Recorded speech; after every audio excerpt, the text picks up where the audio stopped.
So in this video, I'm going to go over the difference between creative writing and academic writing. Creative writing is a type of writing where people freely express their imagination and ideas. Creative writing often involves storytelling, poetry, or other forms of writing that aim to entertain, evoke emotions, or create a specific mood. In creative writing, authors have the freedom to use their own style, imagination, and language choices to engage readers. Creative writing focuses on creating an emotional or artistic impact rather than conveying factual information. Creative writing can be found in books, novels, short stories, plays, and even song lyrics. When you take my English 115 class, that is the Introduction to Literature class, then I will teach you about story structure, and we will go over different types of literature so you can improve your creative writing by studying great literature. So come join my English 115 class. We will study short stories, poetry, drama, stories with a twist, theater, and film. Come have fun in my class. So here's an example of a creative writing excerpt from a short story.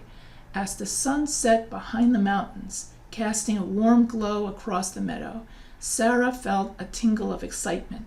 She knew that tonight was the night her life would change forever.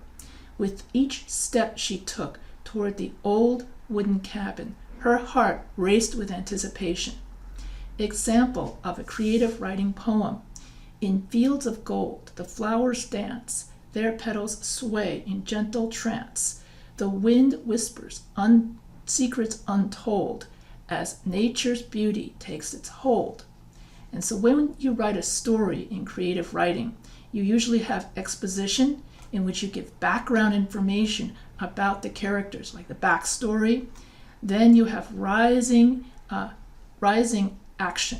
In other words, problem after problem after problem gets worse and worse and worse until you reach the highest point of the climax. I mean, the highest, most exciting part of the story, where it seems impossible for the hero to solve the problem. And then the hero uses his intelligence, he uses his resourcefulness, kind of like a MacGyver, and gradually solves the problem until you have a denouement, which is the resolution of the problem. So this is the plot pyramid of a typical book or short story, especially in Western literature. So crafting a story using the basic elements of structure, you have an exposition where you give background information. Then you have different kinds of conflict. You have man versus man, man versus self, man versus nature. And so those kind of conflicts can occur in any kind of creative story. And then here you have rising action, meaning that the problem gets worse and worse until you get to the highest point, climax, which is the most exciting part. And then falling action means that these are the actions that lead to the conclusion. And so when you have a story, you focus on the events and the chronological order of those events, in which you have a beginning, a middle, and an end. And also in a creative story, you want to focus on the emotions. You want to evoke emotions of fear, emotions of anger, emotions of happiness, emotions of sadness, in order to keep the reader hooked to your story. And so when you're creating a creative story, it's less about facts and figures, and it's more about emotion, less about logic, and once again, more about creating an artistic impact on the reader to keep the reader hooked to the story. So that's creative writing.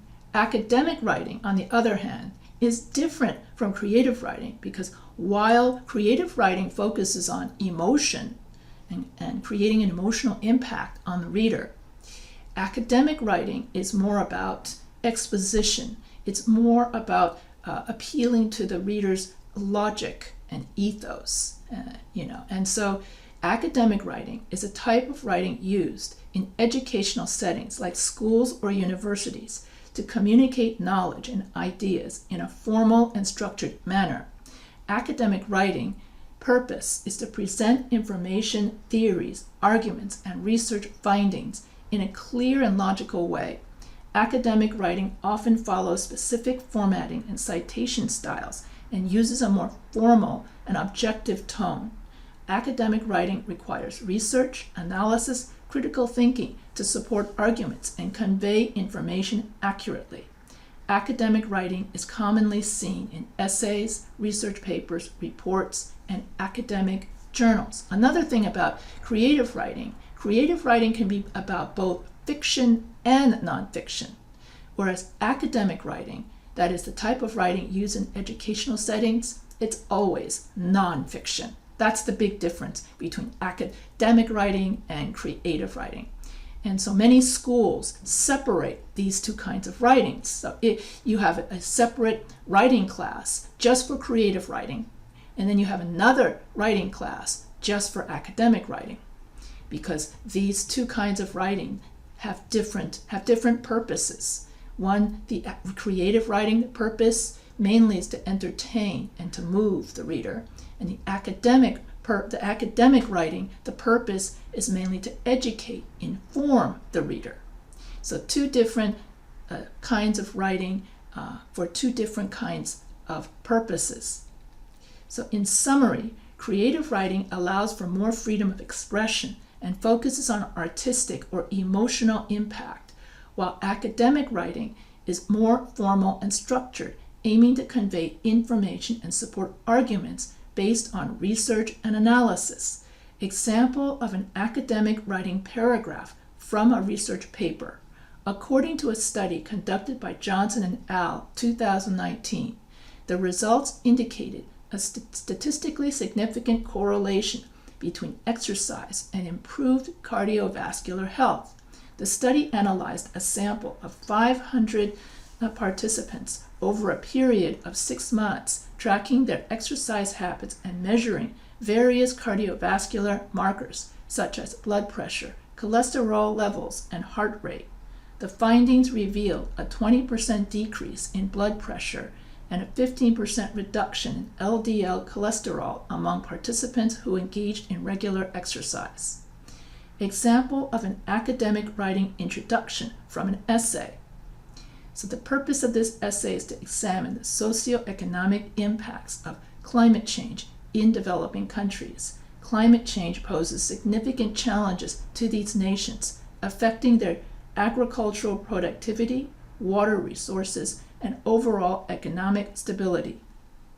By analyzing the available research and case studies, this paper aims to shed light on the specific vulnerabilities faced by developing countries and explore potential strategies for adaptation and mitigation. And when we write when we write in academic writing, we always have an introduction, 3 body paragraphs, and then a conclusion. And so the introduction introduces the topic, and you have your thesis statement, and then the body supports that thesis statement, and then in the conclusion, you give closure to the reader. And each paragraph has 3 parts. Topic sentence is the main idea of the paragraph. The supporting sentences support the topic sentence, and then the conclusion sentence transitions into the next body paragraph. So academic writing is very formalized and has a specific structure in which you have an introduction paragraph, 3 body paragraphs, and a conclusion. Whereas creative writing, you have the triggering action or exposition, then you have the rising action, climax, and then you have the falling action, and then you have resolution. So both different kinds of writing, creative writing and academic writing, have different structures. And because creative writing focuses mainly on emotion, that is why for most children, creative writing is a lot more fun than academic writing, where it focuses more on logic. Even for adults, creative writing is a lot more fun than academic writing. Here is an example of the 5-paragraph essay structure that we use in academic writing. And so you have your introduction, in which you have the hook. That's the first sentence that grabs the reader's attention. Then you have the background information, in which you give context to the thesis statement. And then the last sentence of the first paragraph is your thesis statement. Your thesis statement summarizes the main idea of your body paragraphs. And so that the 3 reasons in your thesis statement then become the topic sentences of your body paragraph. Then in your concluding paragraph, you restate the thesis as the first sentence of the conclusion, and then you summarize your essay in 5 sentences. And in your conclusion, you give a strong ending statement or opinion or prediction in order to give the reader closure to your essay. And so that your essay will look like a hamburger, where your introduction introduces the topic, so that's the first bun, and then where your concluding paragraph closes the topic, so that's the closing bun, and then the meat of your essay, that's your body paragraphs. That's what describes, justifies your thesis statement or your main idea. Because whenever you make a claim, basically when you have academic writing, you're making a claim, exercise has many health benefits. So you're making a claim, exercise is good for you. Then you have to back up that claim with credible evidence. And then that becomes your KAPOW and all the other acronyms in which I teach you how to find credible evidence. Because if you write an essay with evidence that's not credible, such as evidence from Wikipedia, then your paper isn't credible, and then your paper becomes rumor, gossip, fake news, conspiracy theory, and non-credible. So you always want to write a credible research paper that is objective and neutral. And so when we write with academic writing, we tend to use third-person case. That is he, she, they. When we use creative writing, we can use I and my, however much you want, because in creative writing, we're focusing on emotion, while in academic writing, we're focusing on logic. So these examples illustrate the distinct characteristics and purposes of creative writing and academic writing. Creative writing focuses on evoking emotions, painting vivid imagery, and creating an engaging narrative, while academic writing aims to present information, support arguments with evidence, and adhere to formal conventions of research and scholarly discourse. Creative writing, however, can be incorporated into a college composition class. Although the primary focus of such a class, such as English 101, would generally be on academic writing, you can still put in creative elements into an essay. So here are a few ways in which creative writing, in other words, storytelling, can be integrated into a college research composition class. And so for the teacher, if you want to integrate creative writing or creative skills into an English 101 academic class, teachers need to design assignments that encourage creativity. So in addition to traditional research papers, instructors can assign creative writing exercises to help students explore different writing styles, develop their voice, and foster their creativity. For example, students could be asked to write a creative piece inspired by the research they conducted, or to craft a narrative that presents a real-life case study, incorporating storytelling techniques. So when they say storytelling techniques, they're talking about beginning, middle, and end. In other words, the exposition, then you've got the rising action, and then you have your climax, falling action, and then your resolution. So how can you incorporate that story structure into an essay? So storytelling can be a powerful tool in academic writing.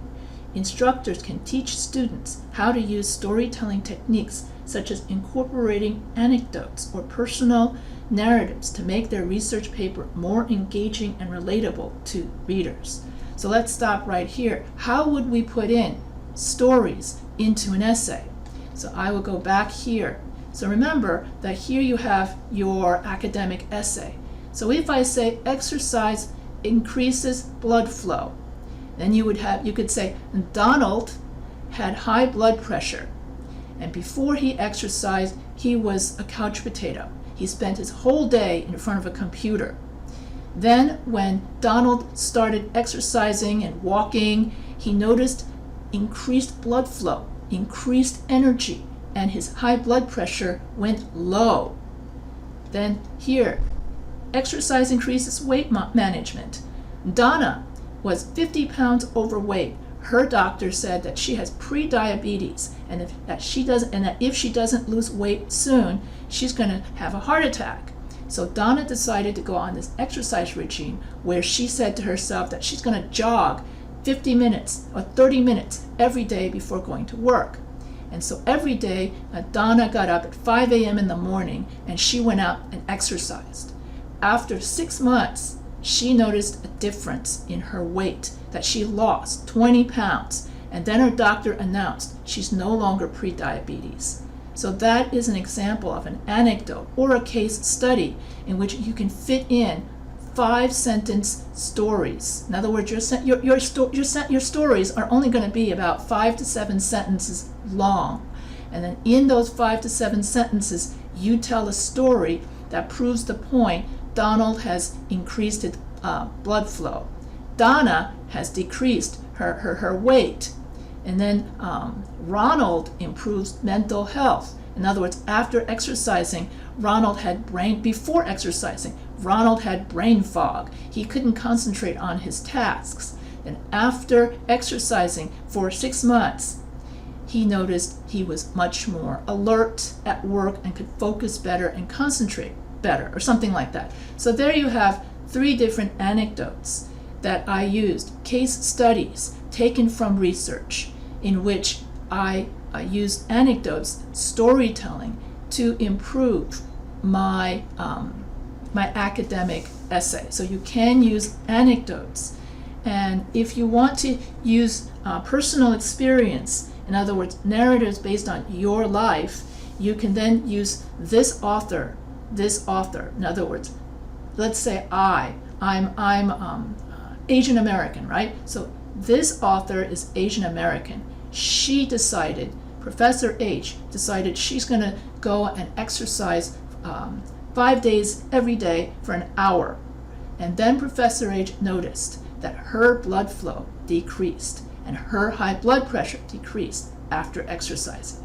So I could say this author, okay?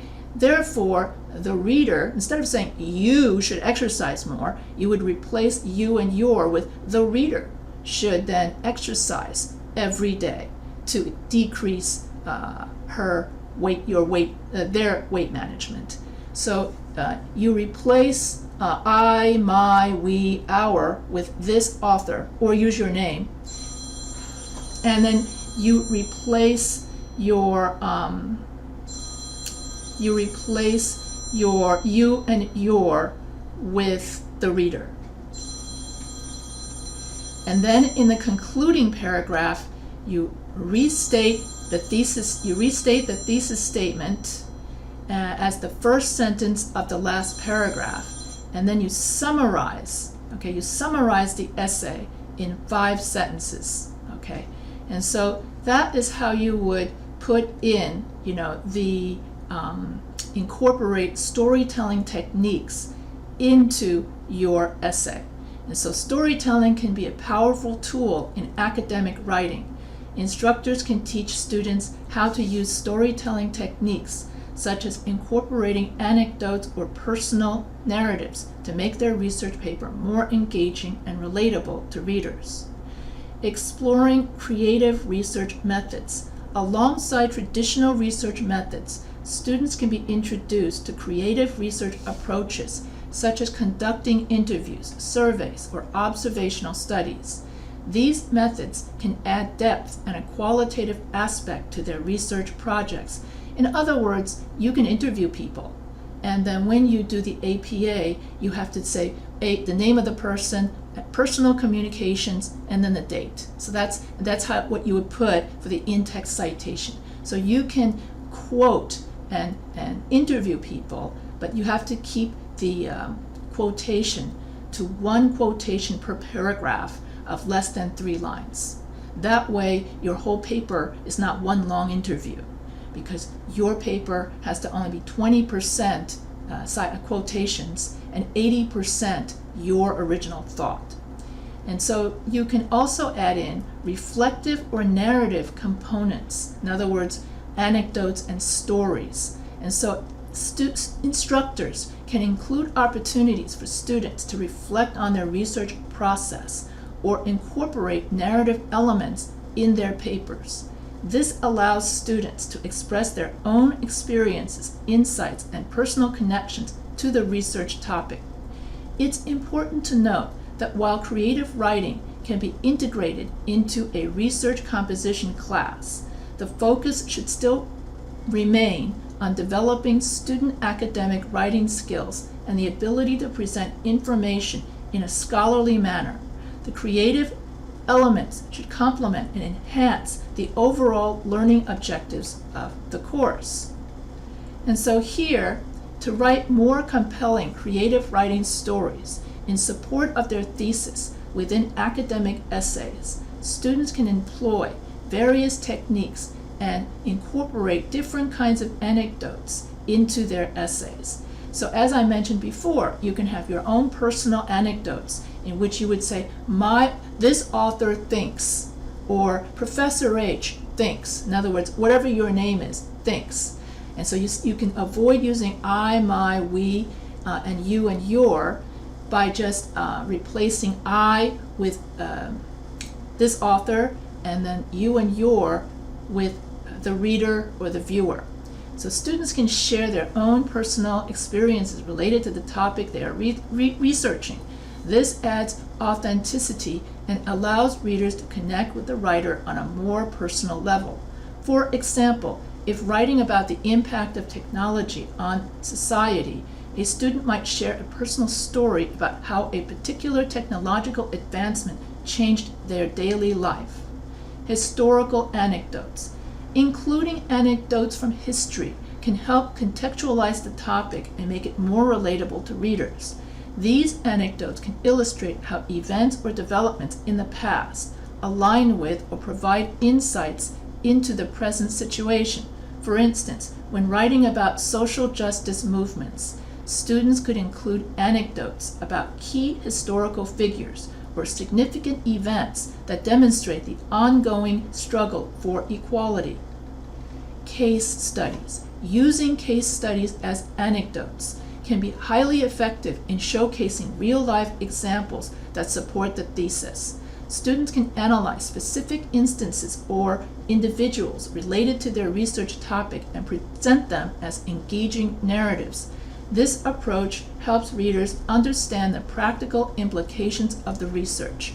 For example, when writing about environmental conservation, a student might present a case study of a successful conservation project and its impact on a local community. Or if you're a teacher, you can write about your students. So for instance, I could say that Professor H's best teaching moment was when she saw Annabelle's eyes light up the first time she was able to read an English book all by herself without having a translation. And then if you're a nurse or a doctor, you could use a patient. You could say that patient Susan, you would use a different name, Susan Smith responded really well to XYZ treatment. Okay, so number 4, literary or pop culture references. Incorporating references to literature, films, or popular culture can engage readers and make complex ideas more accessible. Students can draw parallels between their research topic and well-known stories, characters, or cultural phenomenon. This approach allows readers to relate their existing knowledge and experiences to the research. For instance, when discussing ethical dilemmas in healthcare, a student might reference a famous literary character's moral decision-making process. Expert testimony. Including anecdotes or quotes from experts in the field can add credibility and make the research more compelling. Students can integrate short stories or experiences shared by renowned researchers, scholars, or professionals to support their arguments. These anecdotes demonstrate that established authorities in the field also recognize the significance of the topic. So when incorporating anecdotes into academic essays, it's crucial for students to ensure that the anecdotes directly align with and strengthen their thesis. The anecdotes should be relevant and accurate and effectively integrated into the overall argument of the paper. Here are some examples of different kinds of anecdotes that students can use to make their research paper more relatable to readers. So here you would have personal anecdote. So here I would write, when this author, so instead of I, was growing up, her family struggled with food insecurity. This personal experience fueled her research into the causes and consequences of food deserts in low-income communities. Or you can have a historical anecdote. During the civil rights movement in the 1960s, Rosa Parks' refusal to give up her seat on the bus sparked a powerful social justice movement. This historical anecdote highlights the transformative power of individual acts of resistance and their impact on social change. Case study anecdote. In a study conducted in rural villages in developing countries, the implementation of solar energy systems led to improved access to electricity, resulting in better educational opportunities for children. This case study demonstrates the positive effects of sustainable energy solutions on underprivileged communities. Literary or pop culture anecdote. Similar to the character of Atticus Finch in Harper Lee's To Kill a Mockingbird, lawyers play a crucial role in upholding justice and promoting equality. This literary reference helps us to understand the significance of legal professionals in ensuring a fair society. Expert testimony anecdote. Renowned psychologist Dr. Jane Smith shared a compelling story during her TED Talk about a transformative therapy session with a trauma survivor. Her anecdote highlights the power of therapy in promoting healing and resilience. Remember, these are just examples, and these are just examples that you can use for your writing. So in academic writing, it is all about making a claim and then backing up that claim with credible evidence. You can use creative stories to back up your topic sentences, which back up your claim. So if you want to learn more about persuasive and argumentative academic writing, then come join my English 105 class. I will also go over the difference between persuasive and argumentative academic writing. I won't so much go over creative writing. If you want to learn more about creative writing, then you got to join my English 115 class. So that's why academic writing has its own class. And at LAPU, we have 2 classes that focus on academic writing, and then 1 English class that focuses on creative writing. And so English 101 focuses on academic writing, English 105 focuses on academic writing, and then English 115 focuses on creative writing. There could be other classes at LAPU. There could be other English classes at LAPU, but those are the 3 classes that I teach at LAPU. So if you have any questions, you can always email me anytime.